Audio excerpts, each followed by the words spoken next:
ಪಹಲ್ಗಾಮ್ನಲ್ಲಿ ಭಾರತೀಯರು ಅದರಲ್ಲೂ ಹಿಂದೂಗಳನ್ನು ಹತ್ಯೆಗೈದಿರುವ ಉಗ್ರಗಾಮಿಗಳನ್ನು ಕಠಿಣ ಶಿಕ್ಷೆಗೆ ಒಳಪಡಿಸಬೇಕು ಎಂದು ಉಡುಪಿಯ ಪೇಜಾವರ ಮಠದ ಶ್ರೀ ವಿಶ್ವ ಪ್ರಸನ್ನ ತೀರ್ಥ ಸ್ವಾಮೀಜಿ ಅವರು ಆಗ್ರಹಿಸಿದ್ದಾರೆ. ಮೈಸೂರಿನಿಂದ ಉಡುಪಿಗೆ ತೆರಳುವ ಮಾರ್ಗ ಮಧ್ಯೆ ಬುಧವಾರ ರಾತ್ರಿ ನಗರದ ಬ್ರಾಹ್ಮಣರ ಬಡಾವಣೆಯ ಶ್ರೀ ರಾಘವೇಂದ್ರ ಸ್ವಾಮಿ ಮಠದಲ್ಲಿ ಪೂಜೆ ಸಲ್ಲಿಸಿದ ನಂತರ ಮಾಧ್ಯಮದವರೊಂದಿಗೆ ಮಾತನಾಡಿದ ಅವರು, ಪಹಲ್ಗಾಮ್ನಲ್ಲಿ ಇಬ್ಬರು ವಿದೇಶಿಗರು ಸೇರಿದಂತೆ ಭಾರತೀಯರು ಅದರಲ್ಲೂ ಹಿಂದೂಗಳನ್ನೇ ಹುಡುಕಿ ಹತ್ಯೆಗೈದಿದ್ದು ದೇಶದ ಆಂತರಿಕ ಭದ್ರತಾ ವ್ಯವಸ್ಥೆಯನ್ನೇ ಪ್ರಶ್ನಿಸುವಂತಾಗಿದೆ.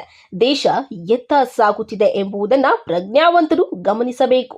ಒಂದೆಡೆ ಕಾಶ್ಮೀರ, ಮತ್ತೊಂದೆಡೆ ದೇಶದ ಪಶ್ಚಿಮ ಭಾಗದಲ್ಲಿ ಉಗ್ರಗಾಮಿಗಳ ಅಟ್ಟಹಾಸ ಮಿತಿಮೀರಿದ್ದು ಕೇಂದ್ರ ಸರ್ಕಾರ ತಕ್ಷಣವೇ ಕಠಿಣ ನಿಲುವು ತೆಗೆದುಕೊಳ್ಳುವ ಮೂಲಕ ಉಗ್ರಗಾಮಿಗಳನ್ನು ಹತ್ತಿಕ್ಕಬೇಕು.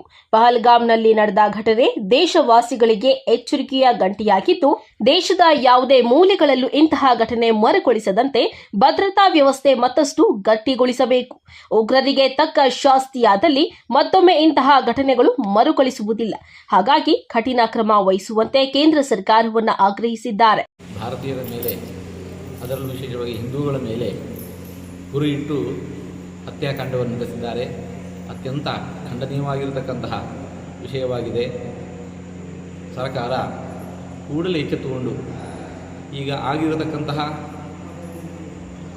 ಅಪರಾಧವನ್ನು ತೀವ್ರವಾಗಿ ಪರಿಗಣಿಸಿ ಅಪರಾಧಿಗಳಿಗೆ ಶಿಕ್ಷೆಯನ್ನು ನೀಡಬೇಕು.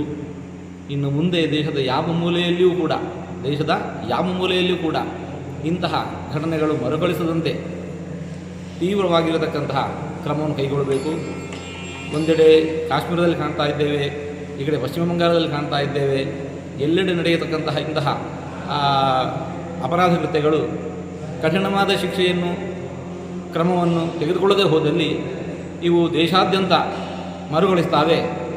ಕಾಶ್ಮೀರದಲ್ಲಿ ಈ ಹಿಂದೆ ಒಮ್ಮೆ ನಾವು ಕಾಶ್ಮೀರಿ ಫೈಲ್ಸ್ ಅನ್ನುವಂತಹ ಒಂದು ಚಿತ್ರವನ್ನು ನೋಡಿದ್ದೆವು. ಅದಕ್ಕೆ ಕಿಂಚಿತ್ತೂ ಕೂಡ ಏನು ವ್ಯತ್ಯಾಸ ಇಲ್ಲದಂತೆ ಈ ಘಟನೆ ನಡೆದದ್ದಾಗಿದೆ. ಇದನ್ನು ನಾವು ತೀವ್ರ ಮಾತುಗಳನ್ನು ಖಂಡಿಸ್ತೇವೆ. ಸರ್ಕಾರ ಕೂಡಲೇ ಇದರ ಬಗ್ಗೆ ಕಠಿಣವಾಗಿರತಕ್ಕ ಕ್ರಮವನ್ನು ಕೈಗೊಳ್ಳಬೇಕು ಅಂತ ನಾವು ಒತ್ತಾಯ ಮಾಡ್ತಾ ಇದ್ದೇವೆ.